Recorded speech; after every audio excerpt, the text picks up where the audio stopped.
Radio Televisión Española, primer programa de Radio Nacional.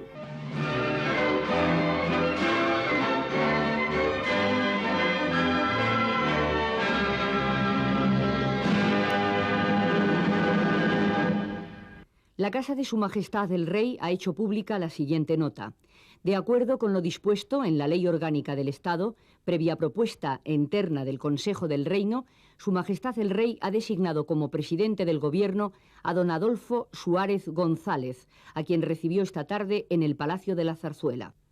El Boletín Oficial del Estado publicará el lunes el correspondiente decreto, fijándose ese mismo día para la ceremonia de juramento del nuevo presidente del Gobierno.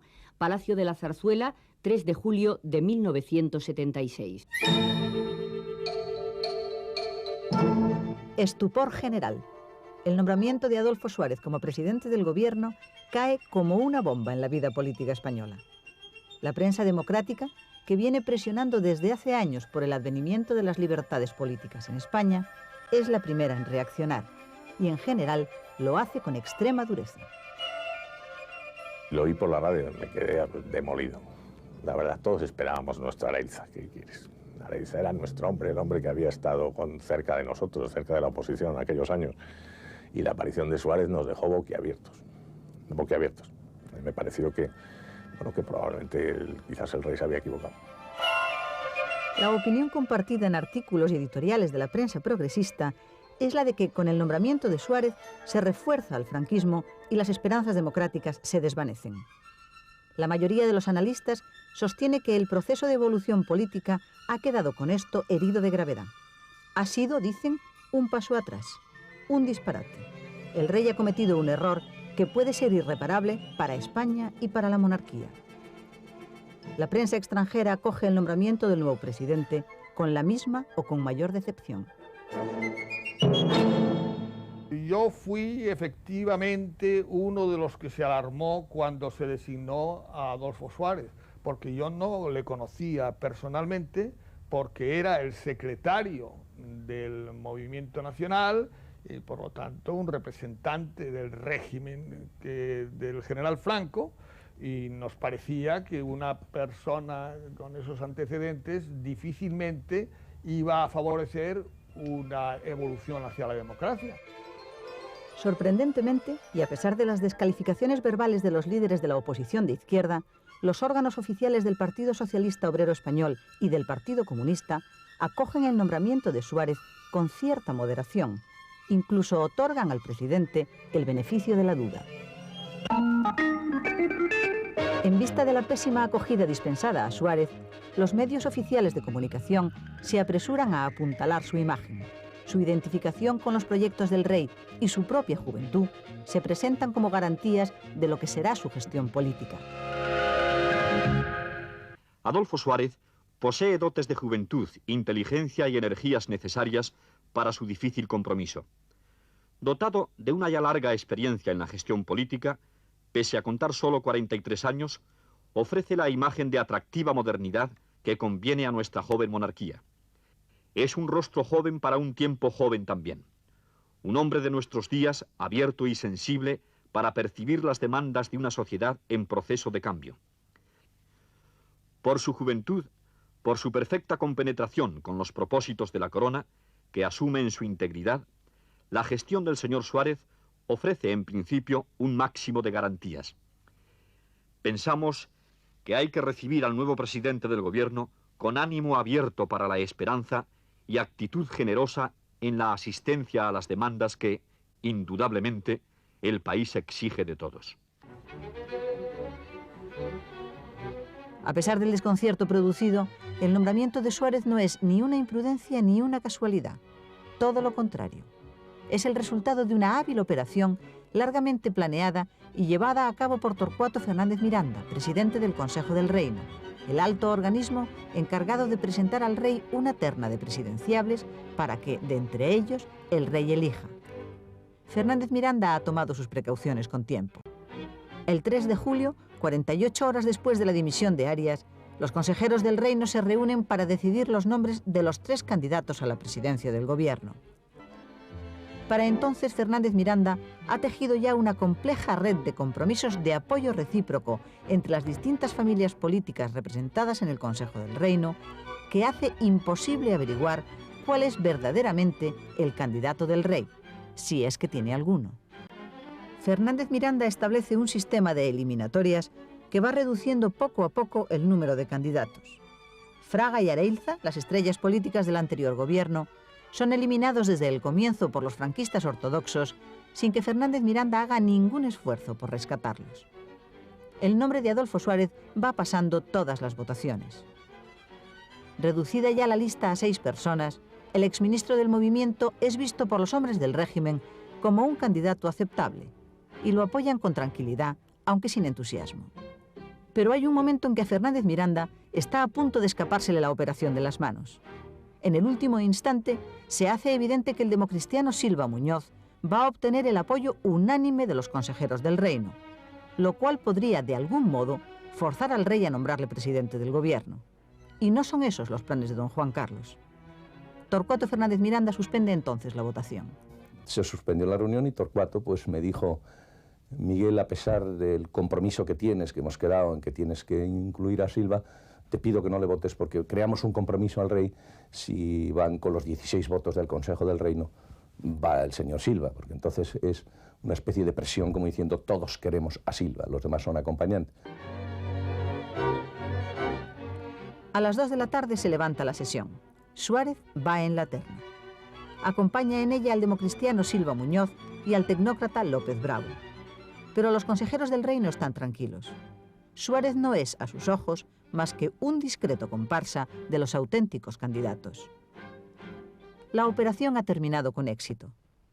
Y cuando Fernández Miranda sale de la sala de sesiones, pronuncia lo que entonces parecieron enigmáticas palabras: estoy en condiciones de ofrecer al rey lo que me ha pedido.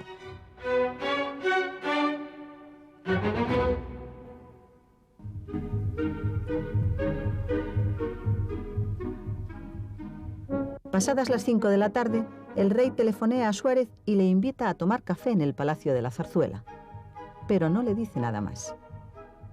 A esas horas, las quinielas políticas continúan dando a Areilza como seguro ganador. Incluso el propio Suárez, camino ya de la Zarzuela, tiene sus dudas. Quizá el rey le llame para hablarle del nuevo presidente.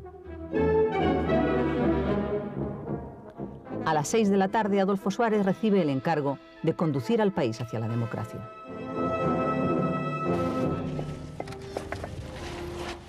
Cientos de periodistas rodean al recién designado presidente cuando éste regresa a casa tras haber hablado con el rey. A esas horas, toda España conoce ya la noticia que se hará oficial media hora más tarde. Las credenciales franquistas de Adolfo Suárez tranquilizan al régimen en la misma medida en que alarman al centro y a la izquierda. Incluso el mundo financiero reacciona con desaliento ante su llegada a la presidencia. Las 3 bolsas españolas, que habían experimentado una notable subida tras la dimisión de Arias Navarro, sufren una baja generalizada al conocer la designación de Suárez.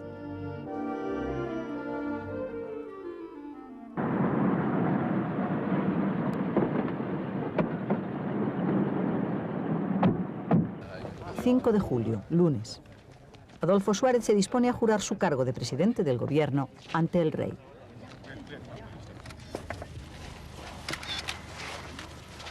Juro desempeñar el cargo de presidente del gobierno con absoluta lealtad al rey y estricta fidelidad a los principios del movimiento nacional y leyes fundamentales del reino, así como guardar secreto de las deliberaciones de los consejos de ministros. A partir de ese momento, el rey pasa al primer plano de la vida política nacional.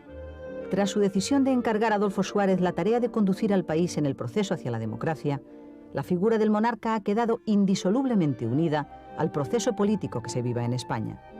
De tal manera que, si Suárez fracasa, la monarquía que encarna don Juan Carlos corre el riesgo de fracasar también.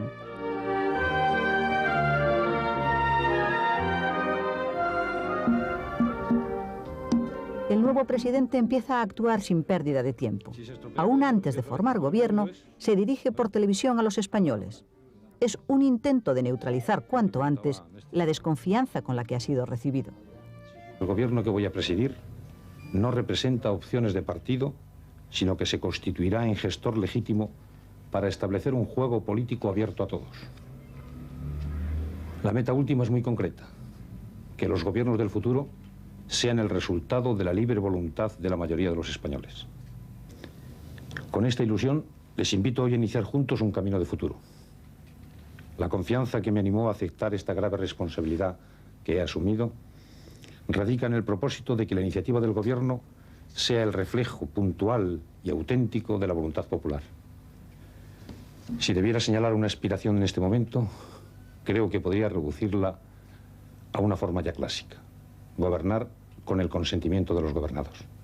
Cuando Suárez comparece ante la televisión, sabe ya que las estrellas políticas del anterior gobierno se han negado a colaborar con él. José María de Areilza y Manuel Fraga han escrito sendas cartas en las que anuncian su negativa a participar en el gobierno Suárez. El rey telefonea 2 veces a Fraga para que reconsidere su posición. Pero el que fuera vicepresidente del primer gobierno de la monarquía y padre del primer proyecto de reforma política se mantiene firme en sus razones. Bueno, son obvias. Yo no creí que aquel gobierno tuviese la posibilidad de hacer una labor como yo la concebía, cosa que yo creo que ha ocurrido, y como es natural, pues desde entonces pienso que venga esa decisión, pero como es lógico, además era obvio que tomaba la decisión en favor de una generación diferente, pues había que dejarle todas las facilidades para que actuase. José María de Areilza, exministro de Exteriores y el hombre al que toda la oposición hubiera deseado ver en la presidencia del gobierno, es menos contundente en su negativa. Yo quedé fuera del gobierno. Quizá no hubo en aquel momento lo que debía haber habido, una conferencia o un diálogo personal con Adolfo Suárez, pero no lo hubo. Yo recabo para mí la responsabilidad del error, si es que hubo error. Con estas y otras llamativas ausencias y con muy escaso apoyo por parte de la clase política, Suárez forma gobierno. El democristiano Alfonso Osorio, que va a ser su vicepresidente, proporciona a Adolfo Suárez la mayor parte de los hombres del nuevo equipo, en el que solo se mantienen del anterior gobierno los 3 ministros militares. Si el nombramiento de Suárez fue recibido con hostilidad, la acogida que se otorga al nuevo gobierno por parte de la prensa no puede ser más desastrosa. La opinión general es que se trata de un equipo de tercera división, formado como último remedio de emergencia ante la soledad política en que se encuentra el presidente Suárez.